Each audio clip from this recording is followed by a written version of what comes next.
Hey there, kiddies. I'm Van Ebert, and welcome to the Tavares Jackson Studios. I'll be your Dr. Feelgood for your drug of choice, our Minnesota Vikings. I couldn't decide on a name for the show. Names like the Vikings Maid Tale, Vikings Anatomy, and Purpleton Abbey weren't exactly buttering my pancakes. I put my team of scientists on a remote tropical island headed up by Dr. Tupac Shakur. Oh, crap. Headed up by someone who's not me, on the case. After many whippings and forced watchings of the Twilight movies, I was able to get a consensus from the team. Ladies and gentlemen, welcome to Purple Pandemonium.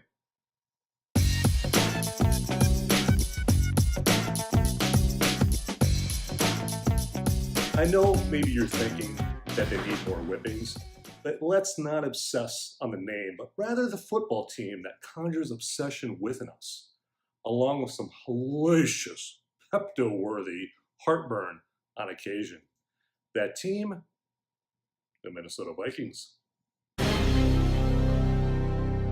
This show's mission, which will no doubt be unnervingly enforced, will be to provide a recap on the week's previous game and a preview of the upcoming game with a purple passion and just a smidge of humor for our favorite team, but also with a Gatorade cooler full of reality. Now be warned, any of my fellow Vikings fans that happen to also be delicate and sensitive flowers. This reality might be what you consider negative.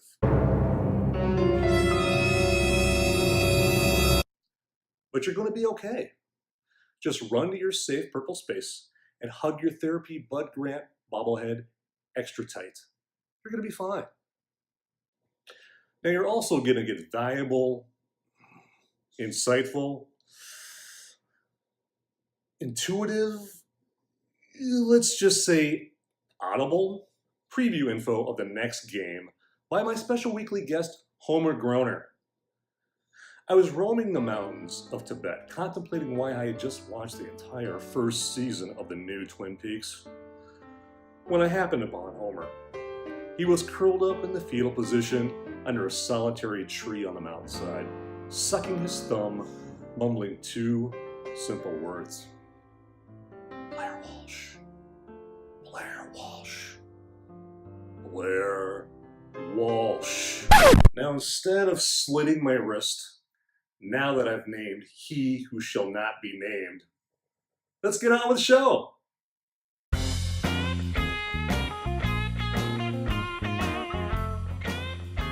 The Vikings opened up the season with a 24-16 win at US Bank Stadium against Jimmy G and the San Francisco 49ers.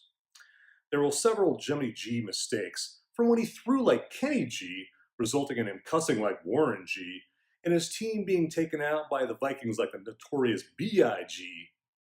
East Coast love. The Vikings D was all over Jimmy G like Cardi B on Nicki Minaj. When asked to comment about this, Brainerd resident Sven Jorgensen asked if Cardi B was bait for crappie or walleye or something. Side note, she's best for walleye. Rookie cornerback Mike Hughes had a pick six in his very first game. When reporters asked him how he had the skill enough to keep hold of that ball, he commented, "Well, I just pictured what Laquan Treadwell would do," and did the opposite. Our new quarterback, Kirk Cousins, was pretty impressive in his debut. He did, however, lead some drives that only resulted in 3 and outs.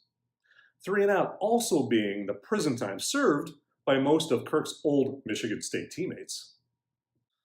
Harrison Smith earned NFC Defensive Player of the Week honors for his recovery of an Alfred Morris fumble, a sack for a 10-yard loss against Jimmy G, and the game-sealing interception. If he gets 150 more interceptions this year, maybe he'll get honorable mention on the NFL Network's top 100 players of 2018. Hope. Now on to the preview of our upcoming game against those molten gold warriors from the Bay, which is green.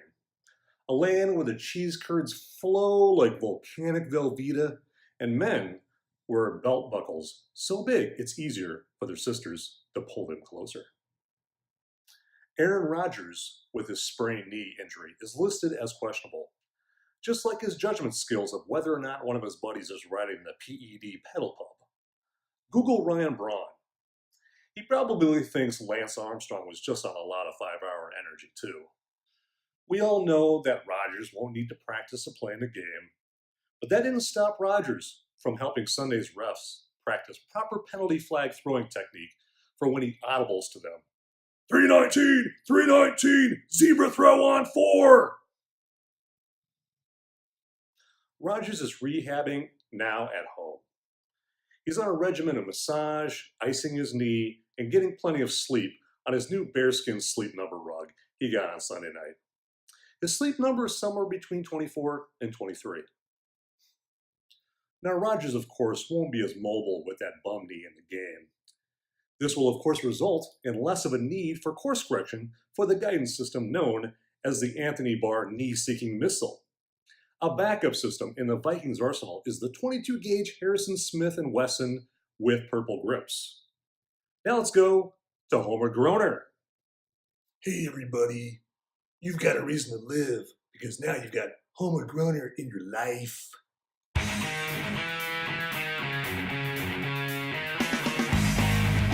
You may not know me, but you know my wife, Tawny Katane.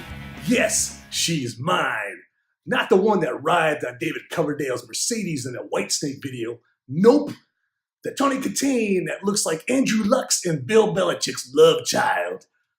Speaking of unspeakable transformations, here's to our defense transforming Aaron Rodgers from an upright individual to a paraplegic, freakish, godforsaken mistake of nature that Danica Patrick keeps in her basement tied to a water pipe. Now, speaking of Danica, I hear that Honey has given up the fast lane to shack up with Rodgers. Now, rumor has it that her dream of never having to deal with going 3 wide disappeared in a poof of smoke when Aaron revealed that Clay Matthews would also be sharing their bed. There's no doubt that Lambeau Field will be louder than you can possibly imagine for this game. To provide a comparison for Packer fans, it'll be as loud as the average Green Bay Packer bachelor and bachelorette auction, otherwise known as a family reunion. Now, our totally rockin' coach Mike Zimmer will be turning the defensive pressure knob to 11 for this game. Now, he said he's calling this defensive scheme Zero Dark 30, where Rodgers will be Osama bin Laden and the Vikings will be SEAL Team 6 raiding the backfield. Now, that big boy Pat Elflein is the only Viking I hear that most definitely will not play tomorrow. Now, Elflein is an Ohio State graduate. Now, do you know what your typical Ohio State graduate gets on a test? Drool! I hear my better half stirring, so I better exit stage left and get her a new salt lick and change her shoes. But before I go, let me give you a purple pearl of wisdom for this premiere episode of Purple Paramedics. When cows get into a marijuana field, the stakes have never been higher! Now back to Van, and not the kind with no windows and the clown picture on the side like I drive. I mean Van the host. Bibbidi bop! Thanks, Homer. And thanks to the good people at Jack Daniels, who will soon be helping me forget about that last few minutes. That is, if Bears fans didn't buy out their whole inventory after what happened last Sunday night. Well, that's our show for this week. I hope you found it at least marginally more enjoyable than your average Monday morning root canal. And remember, follow your dreams and don't go wide left for this field goal we call life. Skol Vikings, and suck it, Packers!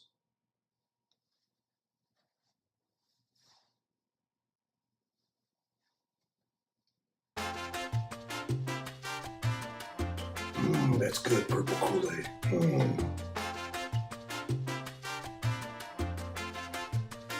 Down the hatch.